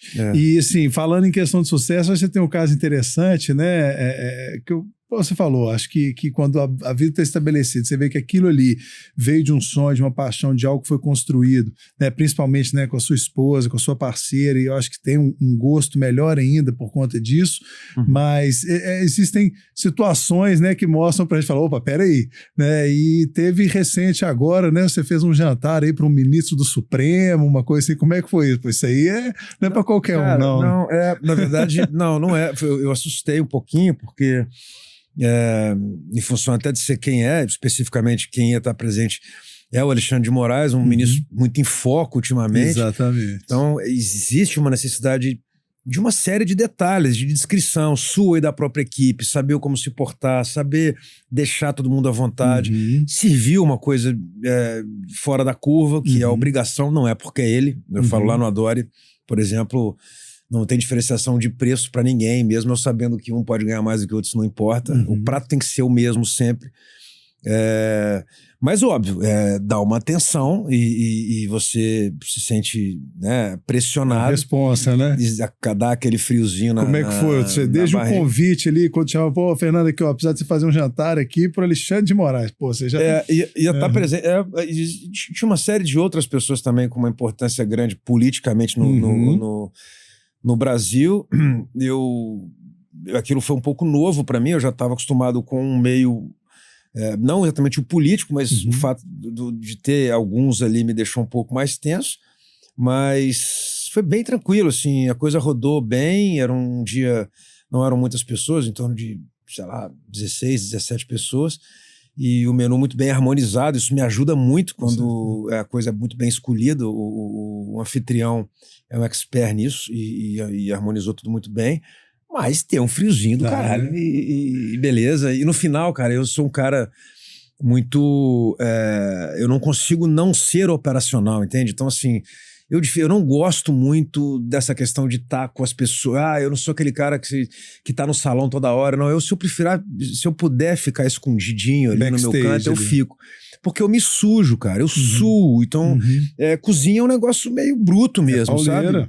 Então, fogo, pinga, queima, e eu não uso a doma, né? Então, a minha roupa se suja mesmo, cai um pinguinho ali, outro aqui. E no final, o anfitrião pediu para que eu entrasse. Eu falei, cara, não, eu tô sujo, velho, não é necessário, nem o cabelo, já não é necessário, eles querem te agradecer e tal. Então foi super legal, ele foi super simpático, brincou com o fato de eu ter sido advogado, ele já sabia da situação. Você escolheu melhor, claro, cara. Foi super simpático e tal, outros também presentes no dia, mas foi super legal. Mas tem situações um pouco mais tensas, mas cá entre nós, velho, assim, você ter que mudar o cardápio mensalmente para cada grupo te faz acostumar a viver perigosamente, entendeu? Porque o cara... Já vive na tensão, né? Você vive na tensão. O cara, esse mês a gente tá vendo aqui, a gente tá aqui no Adore há 8 anos e a gente nunca fez bal.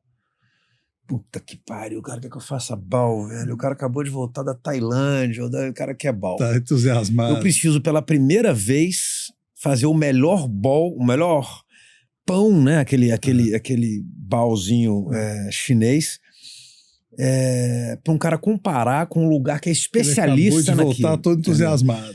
Então isso acontece enfim, a gente tem que saber entregar o melhor. Então é tenso. No começo era muito difícil para mim, para o André, para o Tomás, para o Rodrigo, para nossa equipe toda lá. Mas hoje a gente tem bastante tranquilidade de que vai funcionar. Criou repertório, né, Fernando? Acho que esses 18 anos aí, sem repetir, o negócio hoje em dia fala, inventa uma moda aí, já... cara, mas tem hora que vai natural quase, né? Vai natural, é fácil. E a gente conta com uma coisa que é muito legal, assim, as pessoas já vão de coração aberto, entendeu? Isso é bom. E elas já vão sem aquela... Até porque, como a gente não tem tanta vaga para novos grupos, a gente está muito perto de esgotar, são sempre as mesmas pessoas, né? Assim, que vão trazendo convidados, amigos. mas que entram de coração aberto. Até no começo vieram meio desconfiados. Será que o magre dele é igual do Tastevan, ou igual do, como eu falei, será que o carpaccio de camarão com burrata é igual do Lachau, ou igual do Daniel Bolu, que eu fui novo? Ou seja, com quem que eu tô competindo, porra? Esses caras são os melhores do mundo. Aí eu fui lá, comi o poulet de Bresse lá em Lyon, no restaurante do Paul Bocuse. Cara, mas quer que eu faça poulet de Bresse aqui? Não tem esse... mas eu quero que você faça uma coisa parecida. Se vira. Há pouco tempo agora recebi um desafio de um grupo lá que eu fui falar de...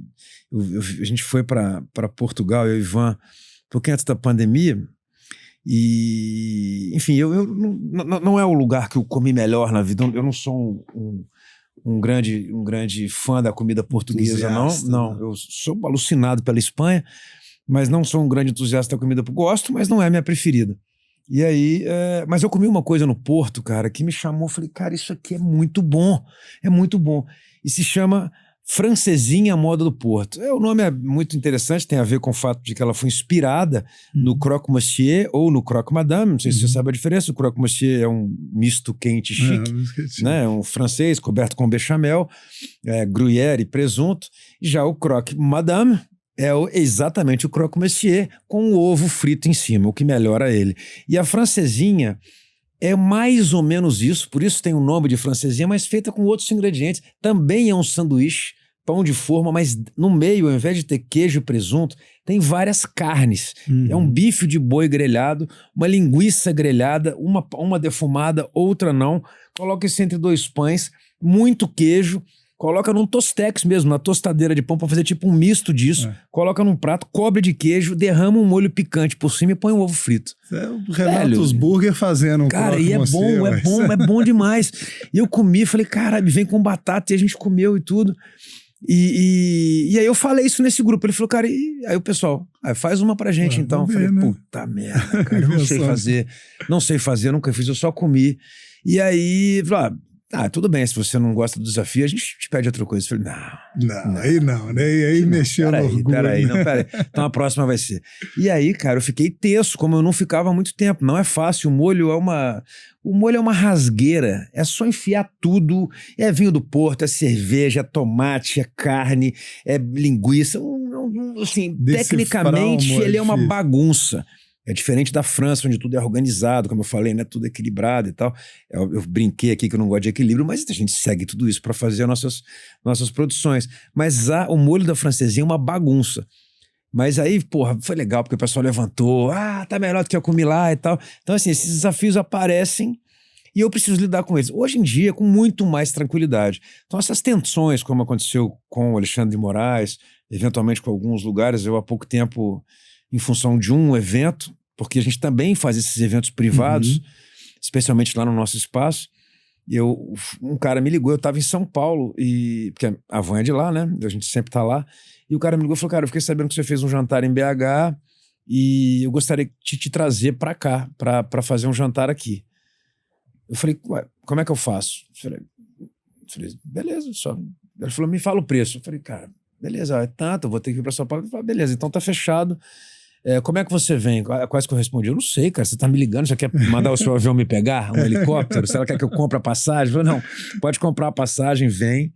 E aí depois você me fala quanto foi eu junto com o seu valor e tal. Eu lembro até que nesse dia a Van falou assim, mas você cobrou alguma coisa adiantada? Eu falei, você tá ficando mineirinho, hein? Que isso, para de ficar desconfiada, deixa o cara é amigo de um cara que eu conheço, vai pagar, pode ficar tranquilo. E foi super legal e obviamente era um evento privado na casa dele para umas pessoas específicas, um deles aqui de BH, que é a pessoa que me recomendou, mas foi ótimo, tenso, porque eu não estava no meu ambiente.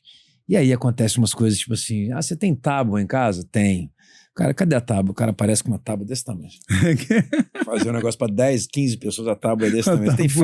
Então, assim, esses percalços acontecem e às vezes pro cara, né? E para ele a cozinha dele é a melhor do mundo. Pode até ser melhor do que a minha, mas não tem as coisas que a minha tem. No zester da minha cozinha, eu sei onde tá. Sai da zona do de seu conforto, ambiente, né? exato. Então essas coisas acontecem. Mas a gente já passou a fase de maturação, assim, já estamos no cruzeiro ali, sabe? Que eu acho que é aquele momento em que o dono do próprio negócio, ele começa a ter um pouquinho de... Sabe aquela sentada que eu falei do LM com o champanhe? Ele fala, cara, agora acho que eu posso beber essa champanhe aqui. e sossegar um pouquinho. Então, coisa boa, é mais ou menos isso. Bom demais, Fernando. Olha, para a gente finalizar, queria só né, levar você de volta um pouquinho lá, né, para aquele período que a gente falou ali da sacanagem ali dos 17, 18 horas, ter que escolher o que vai fazer, né? O que o Fernando de hoje, depois de viver tudo isso e mais um pouco, né, que infelizmente a gente tem um tempo limitado, não dá para contar, eu tenho certeza que tem muito, fica para um próximo episódio, mas o que o Fernando de hoje falaria com o Fernando lá de 17, 18 anos de idade? O que seria, né, se ele estivesse aqui na sua frente, qual seria o conselho, enfim, o que seria? Cara, eu, sinceramente, se eu pudesse me olhar lá atrás, eu falei, cara, vai de boa, vai dar certo, entendeu? Assim, e foi mais ou menos o que eu senti mesmo. Eu acho que é necessário que a gente preveja, que a gente entenda que percalços vão acontecer, que a vida não vai ser fácil.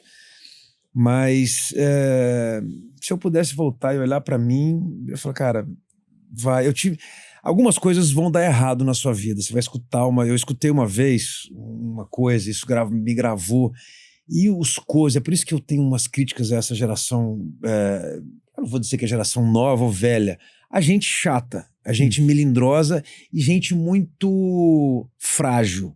Eu não acho possível que você tenha sucesso sendo frágil. Você precisa criar casca, não tem jeito. Você precisa passar por decepções para levantar, para ter essa resiliência e usar isso como combustível. E comigo, durante o meu curso, eu tive um professor que chamava William. Era um professor de habilidades práticas de cozinha. E ele via a gente cozinhando e tal, e um dia ele cismou de dizer para todos os alunos aonde o perfil de cada um. Ele fez uma brincadeira dizendo: você, Gustavo, você vai trabalhar no Pau Bocuse, ou seja, nossa. Você, fulano, você vai trabalhar num restaurante aquilo e tal. E pra mim ele falou isso. Falei, cara, você vai dar certo num restaurante aquilo. Cara, eu falei, porra, velho. Intrigado, no mínimo. Tô aqui me matando pra aprender isso tudo aqui. Você vai dizer que eu vou pra uma comida. Não tem nada contra a comida daquilo, mas eu não tava ali pra me formar nisso. Inclusive, se tem uma coisa que eu não aprendi ali, foi fazer o básico, que eu tenho dificuldades. Eu hoje, se eu tiver que fazer um tropeiro, não é a minha praia, eu vou pedir volume ainda, né? Comida, não é volume. A grande dificuldade que a gente tem que tirar o chapéu pra essa turma é isso, é volume, manter qualidade no volume. Exato. Eu adoro tropeiro, mas eu não sei fazer, cara. Não é... Eu vou pedir arrego. Se você quiser fazer um magre, você pode me chamar. A Vieira é o que eu faço. Eu ganho a vida fazendo isso. E aí eu fiquei com aquilo na cabeça. Falei, velho, filho da mãe, eu não vou. Eu vou dar a volta por cima. Então, esses desafios na vida de você, por alguém ou por si próprio, não se achar capaz e mostrar, não, cara, eu vou. Eu acho que eles são muito importantes. É por isso que eu acho que quem não é desse jeito, é o que todo mundo hoje chama de nova geração, a geração Z, o Y, não sei, vai ter dificuldades, porque esse mimimi, ele impede que uma grande parte do aprendizado aconteça. E aí não tem jeito, a pessoa vai chegar no momento onde ela deixou de passar por algumas etapas e isso não tem mais como voltar. Então eu diria, olha, vai ter quebra-mola pra caramba, o seu negócio eu nunca ouvi falar, não tem nem referência sobre isso. Eu hoje mesmo assinei um contrato de um evento com o Sebrae, pro Sebrae. Até eu explicar pra mulher o que eu fazia, como é que vai ser esse evento, demorou uns 40 minutos que eu te falei. Mas você se enquadra em quê? Restaurante, lugar... Não, nada disso que você falou.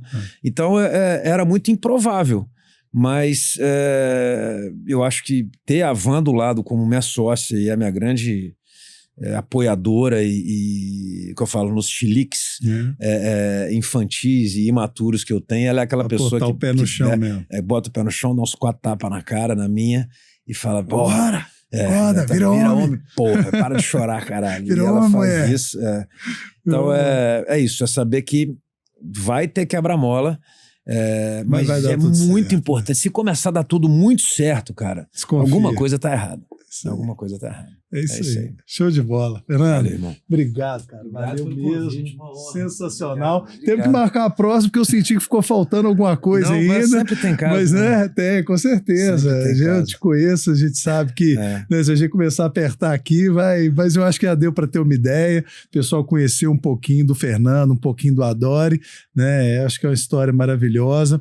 Espero que tenha, né, cumprido com o nosso propósito de trazer inspiração, né, para a turma mais jovem. E é isso aí. Muito obrigado Valeu mesmo. demais. Obrigado. Isso aí, Obrigado. show de Sucesso bola. para nós. Valeu.